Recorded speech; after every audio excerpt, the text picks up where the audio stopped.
My husband Richard and I are writing a book called Getting Good at Getting Older, a Jewish catalog for a new age. It deals with a lot of issues that come up at our life stage and what we need to do now in order to be the 85-year-olds we someday hope to be.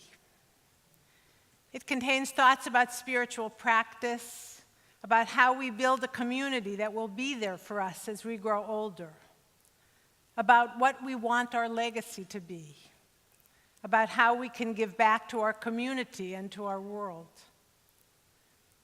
One of the sections of the book is about what we need to do to prepare for the end of our lives. It includes a personal checklist for getting your stuff together, tools for having conversations with your loved ones about end-of-life decisions and advanced healthcare directives. And for the chapter called Putting the Fun in Funeral Planning,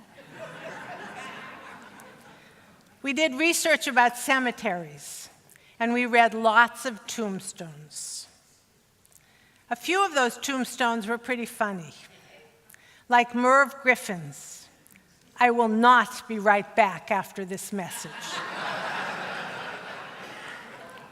Or one that says, "I told you I was sick." Or Rodney Dangerfield's, "There goes the neighborhood." I particularly liked the one that said, "See you soon."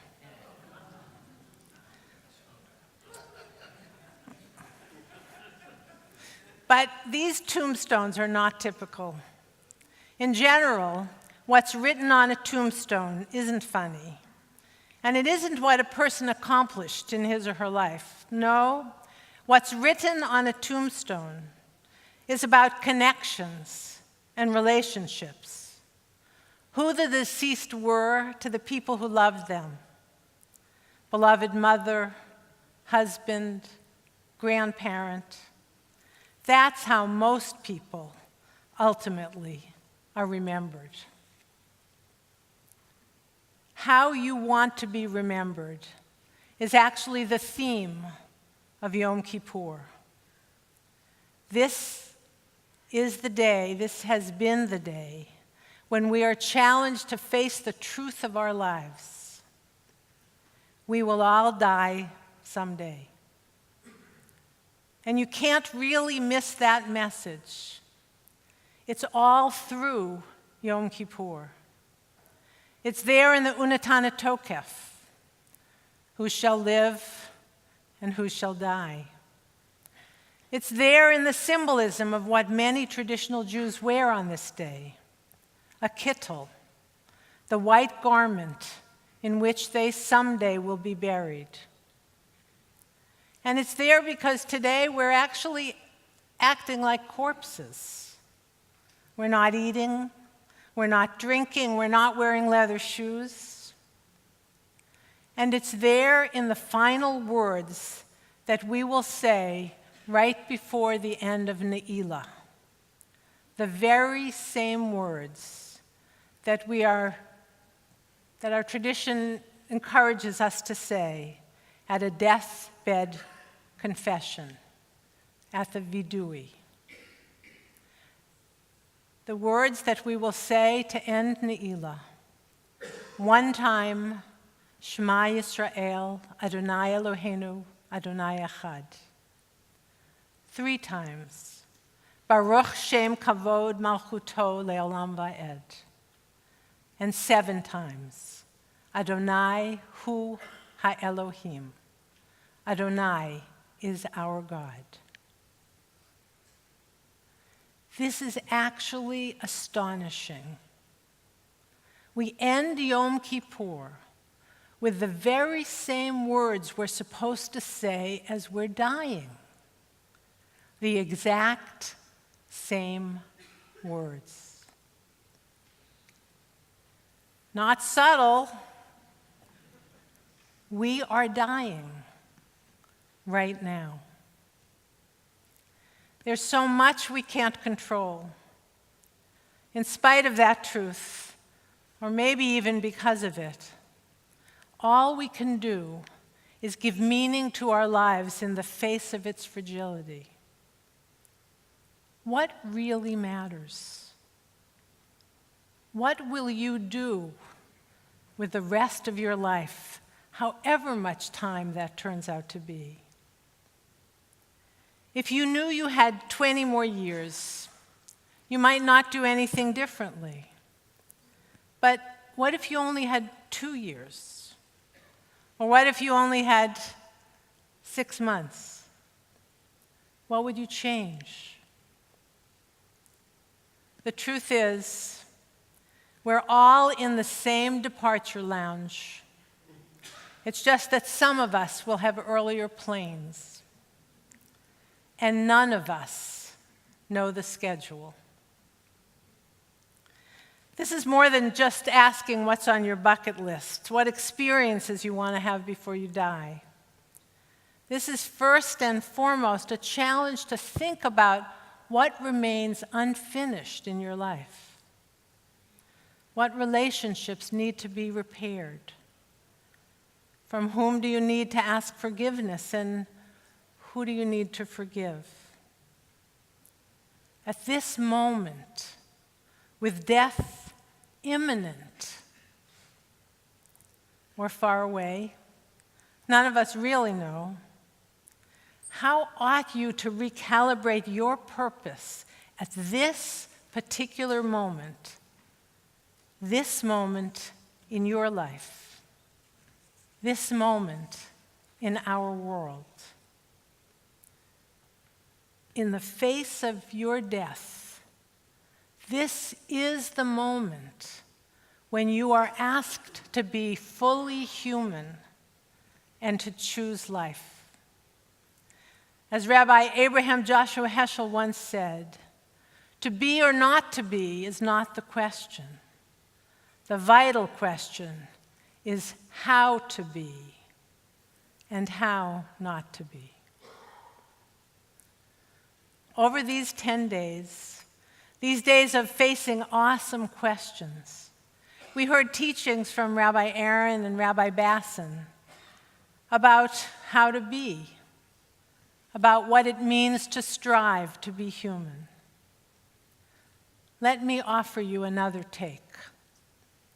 To be human is to act out of the knowledge that all human beings are created in the image of God. We learn that in a commentary on the story of creation in the Garden of Eden.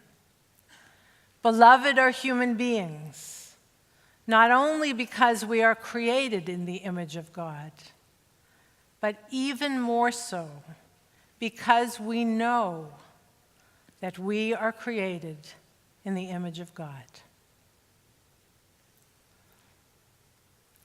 Rabbi Arthur Green told me a conversation he had with his teacher, Rabbi Heschel, about why graven images are forbidden by the Torah. You might think it's because God has no image, and any depiction of God is therefore a distortion, a kind of idol worship. But Heschel read that commandment differently. It's not that God doesn't have an image. It's precisely because God has an image that idols are forbidden. You are the image of God. Every human being is God's image. And to take anything less than a full, living, breathing human being and try to create God's image out of it, that diminishes the divine, and that's what's considered idolatry. You can't make God's image. You can only be God's image. In a place where no one is acting human, allow your own humanness to emerge. See yourself as created in the image of God, and try to see God's face in the face of every human being. Do you see God's face in the faces of your family? The faces of people you've hurt? The faces of the people who've hurt you? The faces you see on the newspaper, the victims of the hurricanes and the earthquakes? The faces of refugees and immigrants? The faces of homeless people? That is hard enough. But even harder is to see as God's image those people who marched in Charlottesville, the soldiers brutalizing the Rohingya, the terrorists attacking public spaces where families gather. Do you even want to try to see them as God's image? And if you could, if you did, what would that change? I heard a comment about the recent hurricanes that really struck me. Hurricanes are not a crisis. Hurricanes reveal the crises that already exist, the crises that we don't want to face: the effect of climate change, the lack of infrastructure in so many of our cities, the limited resources available to poor people, the anger among people who feel opportunities are passing them by and making it impossible for them to create better lives for their children. Those are the crises that hurricanes, literally and metaphorically, are revealing. What would change if I saw even those whose behaviors I hate as human beings created in God's image? Maybe I would try to listen more, to understand the crises that exist below the surface. And maybe I could respond in a way that would change what's happening, maybe just in a small way. What would change if we could see the face of God in every human being?